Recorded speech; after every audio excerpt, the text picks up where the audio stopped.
Hey guys and girls, welcome back to another exciting episode of Team Foe. It's going to be a little bit different because this video will be going onto that channel ran by Eddie St. Hilaire. And this is going to be a deck profile of what I used for the last Philly event, the Pro Play Tour Philly tournament that I ended up taking second, losing to Jordan Markle in the finals. Throughout the entire weekend, I didn't take any L's. My overall record for Swiss was 5-0-2, 5 wins, 2 draws, and then I went into my top cut performances, which I was able to 2-0 most of my opponents besides obviously Jordan Markle and besides the Toa player I went up against. I had great games overall. I played against a lot of good competition, played against multiple different decks. One being the Kaba deck. I played against the U6 deck during Swiss. I played against Frieza Prism. Went up against Shenron Mirror, a Shenron Mirror match. Actually, that was my last round going into top cut. The winner was going to advance. What else? Let's see. I played against 3 Toa decks throughout the tournament. Trying to kind of recollect all the matches, but let's just say it was a very, very diverse tournament. In fact, if you look at the results in top 16, you will see that there was like 10 plus different decks in top 16. So it was great, a lot of variety, and something that we haven't seen for quite some time.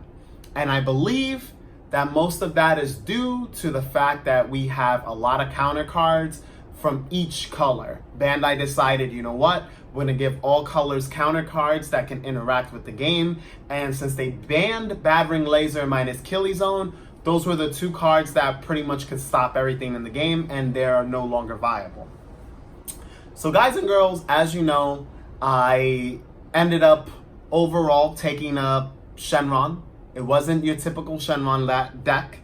It was more of a little spicy list that I kept, developing for quite some time now. It's a ramp version of Shenron, but it has a different take based off of the card choices that I ended up using. So you guys are gonna have a treat in this deck profile. I'm gonna go over it short and sweet, and I wanna give a few shout outs beforehand.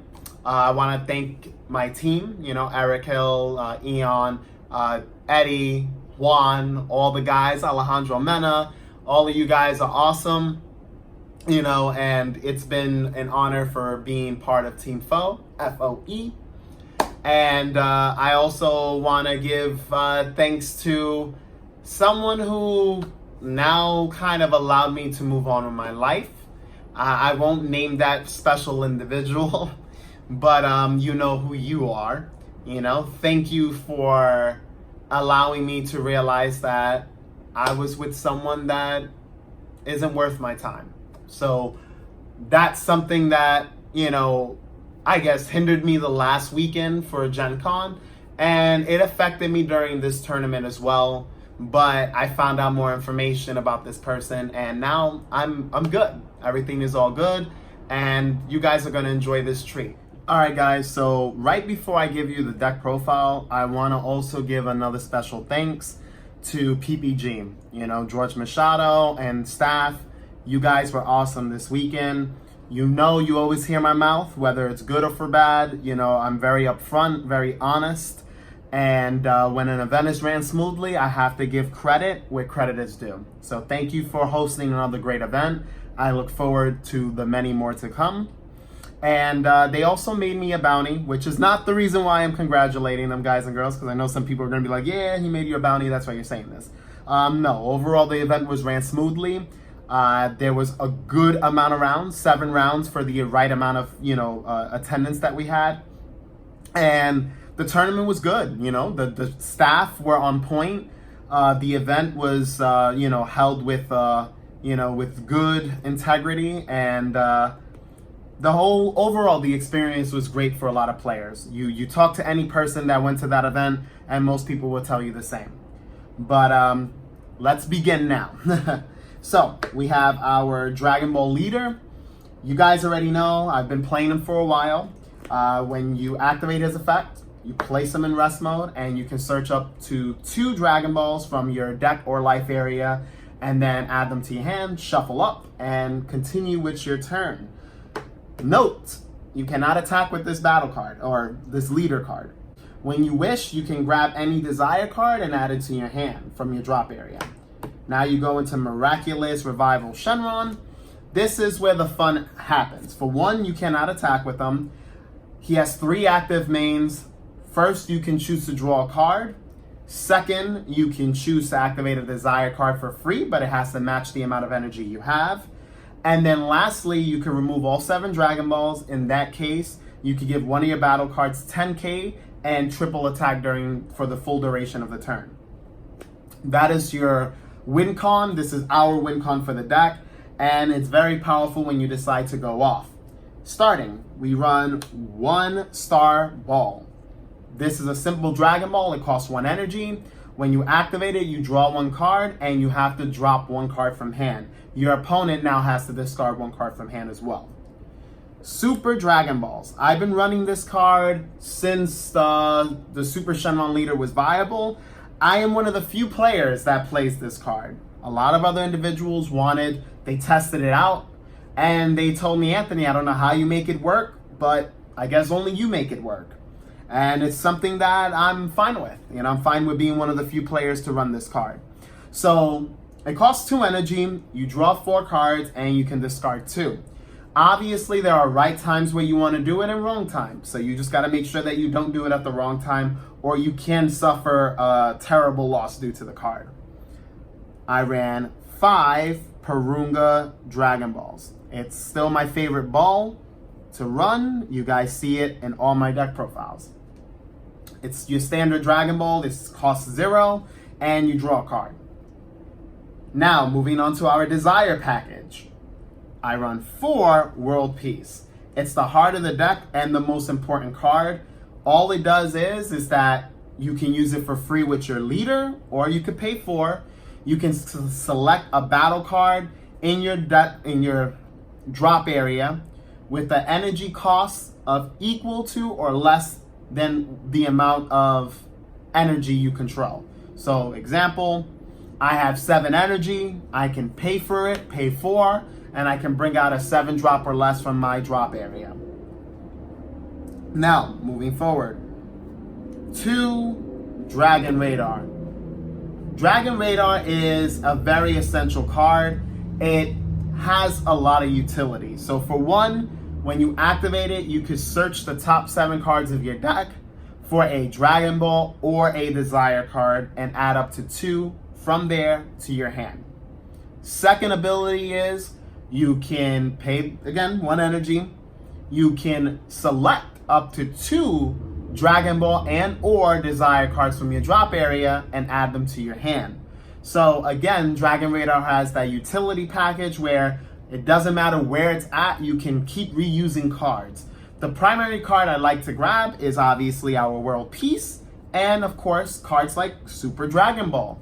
If I ever need more draw power, I can always Dragon Radar for a Super Dragon Ball and really have a better chance of finding cards that I need in my match, which makes this deck very consistent. Now, continuing on with the blue portion of our extra cards, 4 Senzu Bean. Senzu Bean has been around in this game for a while, since set 1, and it's here to stay. It's simply just, when you activate it, you can restand up to 1 of your energy, or up to 2 of your energy, and give plus 5k to your leader or battle card for the duration of the turn, which is very important. For Coercion, Coercion is our standard negate. It costs free, technically. You pay 1, but you get to restand 1 of your energy, similar to Senzu Bean, except Senzu Bean is a +1 in energy, or can be a +1 in energy. 4 Objection.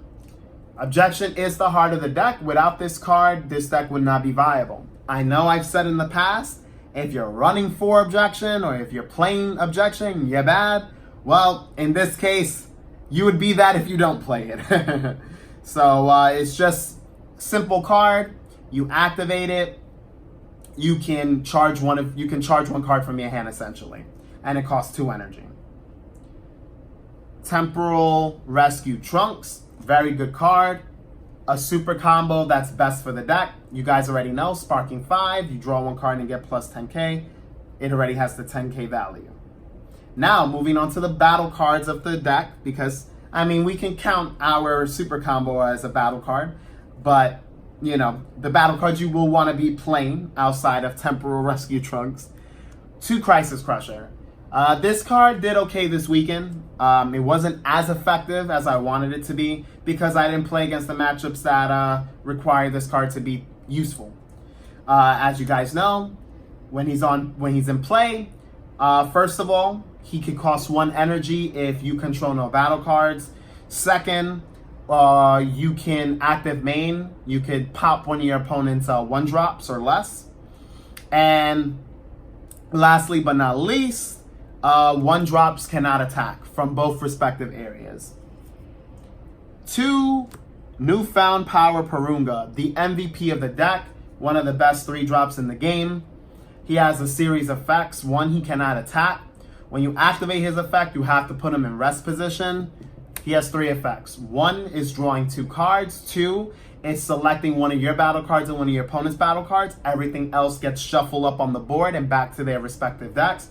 And then lastly, you could give a plus 10k pump to any battle card for the duration of your turn and your opponent's turn, which is very, very, very effective.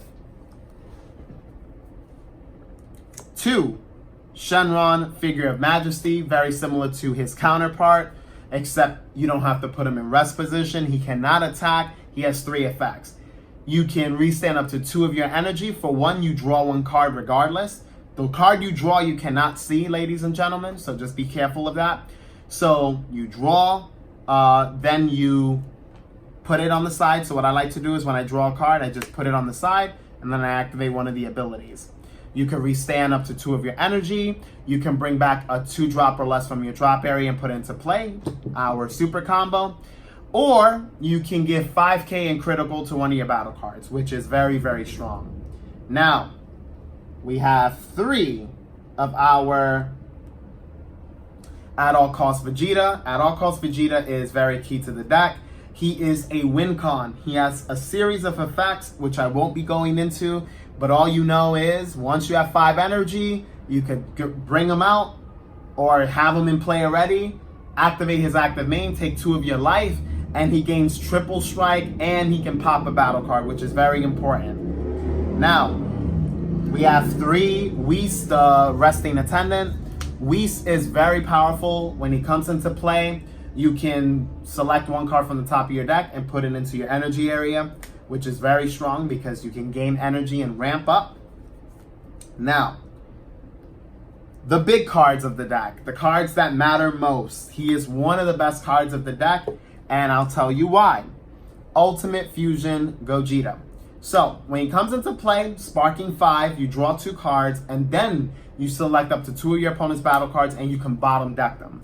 Now, again, he could also be Union Fusion, but we don't have it, so it is what it is. You have to actually have 5 energy in order to play him, but we could cheat him in with our Desire card, which is World Peace, and do what we need to do. We have 2 Gogeta Hero Revive. This card is broken, snapped in half. It has so many keyword skills. We have Barrier, Deflect, Triple Strike. When he comes into play, Sparking 10, you can crit one of your life. In that case, your opponent has to shuffle their entire hand back into their deck and draw 3 cards, which is very good and very powerful. 2 Kaioken Son Goku. That's all we're going to call him. He has Deflect. He has now a few different effects, which is going to be great. He has Energy Exhaust, so you guys should already know what that is by now. Now, what's great about this guy is in this deck, you can't bring him out for 5, so I won't even read the first part of the effect. You have to have 7 energy. When he's in play, you can active main, use it as many times as you like, take a life. In that case, he gets 25k, and you can rip a card from your opponent's hand, any card. Now, he has the last effect. When you're at 1 life, he gains dual attack and triple strike, which is insane. He basically can become, he can ulti himself, which is amazing. Now, One of the best cards of all weekend, or best cards of this weekend, was my Goku Ooga. Nobody had it except for one other person in the entire event, so I felt very special because I was one of the few players playing it. This guy he's a secret rare, so ultimate, could only have one per deck. This guy has dual attack and he has double strike. His first effect doesn't matter because we don't have a World Martial Arts leader or a World Martial Arts deck for that matter. His ability is when he attacks, you can select up to one of your opponent's energy and select one of your opponent's life and bottom deck it. Lastly, if you combine that with your leader, you can give him ultimate, which allows him to attack 4 times. That means that if all 4 attacks are successful, as far as not being interrupted by Mafuba or something that keeps them in rest mode, you automatically will rip 4 life from them and 4 energy, period. Everything else is dependent on whether or not they can defend you. And then the last card of the deck, we run our Fu Shrouded in Mystery. He is our win con, another win con of the deck. He requires 10 cards in your drop area and 6 energy. When he comes into play, your opponent cannot activate any skills besides the skill of their leader. That means no extra cards. That means your super combos are not live. They just are the value that they have. You can't activate any pseudo combos, anything additional. So guys and girls, I hope you enjoyed this main deck profile. We're gonna now go on to the sideboard. We have one Toki Time Creator. As you guys know, when you play this card, it has Deflect, so your opponent can't use any counter skills against it. You can place this card on top of your deck. In that case, search your deck for a 1-drop or a 1-drop that has 3k stats or less, and then put it into play, shuffle up your deck. So it goes on top, you shuffle up, and you do what you need to do. Now the 1-drops that we run that are searchable or tutorable, no Escape Son Goku. When it comes into play, it has Deflect. Neither player can put cards back from their field to their hand due to their own skills. Dende, new to the job. Once your opponent ramps up, if your opponent ever ramps up a card, you can now pop their energy. When he comes into play, you draw a card, which you draw a card for both of these skills. You can pay 2 energy in that case, discard them from board, and pop 2 of your opponent's energy. Dark Power Black Mass Saiyan, very good against any decks that want to spam or play like cards like Chain Attack Zeno. Just very effective. Your opponent has to drop 2 cards from hand, and that's it. So if they play a battle card 15k or less, outside of using a keyword skill, like Swap for example, they will have to drop 2 cards from their hand. Toa, Dimension the Leader. I have to give a shout out to one of my buddies from Locals. Thank you for lending me this card. You know who you are. Blocker, Revenge, Counter Play. You have to just remove 2 cards from your drop area from game. You still have to pay the 2 energy, so it doesn't matter if you do so or not. It's a good blocker and has Revenge. What can I say? It didn't really help this weekend, but it was good to have it, just in case. 2, King Piccolo, Limitless Power. I only got to sideboard it 1 time throughout the entire event. Scott Dashy wasn't in the tournament, so I didn't have to worry about any announcer or World Martial Arts Tournament cards being played. As you guys may know, it has Double Strike. Active main, if you control 4 energy and your opponent, your opponent or you control 2, basically, you can discard up to 2 World Martial cards in play, and he comes out for free. And he has 20k in Double Strike, put it that way. It's great against the World Martial Arts deck because you just sacrifice their own creatures and you get a free body on board. Bardock Fully Unleashed, great for the Broly matchup, Baby matchup, any deck that can spam out giant battle cards. When it comes out, 6 or greater, you remove all 6 or greater battle cards from the opponent's side of the field. And last but not least, an Unexpected Turn. Very good for the Veggie matchup. It just simply is a counter play. If your opponent controls 3 or more battle cards with 2 or more energy, that have 2 or more energy, the 4th battle card that they're attempting to play gets removed from game, and then this can KO all battle cards 2 or less, ignoring barrier. So it's pretty effective. And that's the Cyborg, ladies and gentlemen. Second place, didn't lose all weekend except for the finals, and that's about it. If you have any questions, you can leave them in the comment section below. Again, I want to thank Team FOE, for allowing me to be a part of the squad, and it's going to be a fun journey. So you guys are going to see me kicking butt. I'm going to try to go to the next Florida event, so expect me there if I do make it, and I'm going to keep kicking butt. So this became my 9th finals appearance. We're going to go for our 10th one next time. I'll see you guys later, and as always, thank you for watching, and this channel is all about you.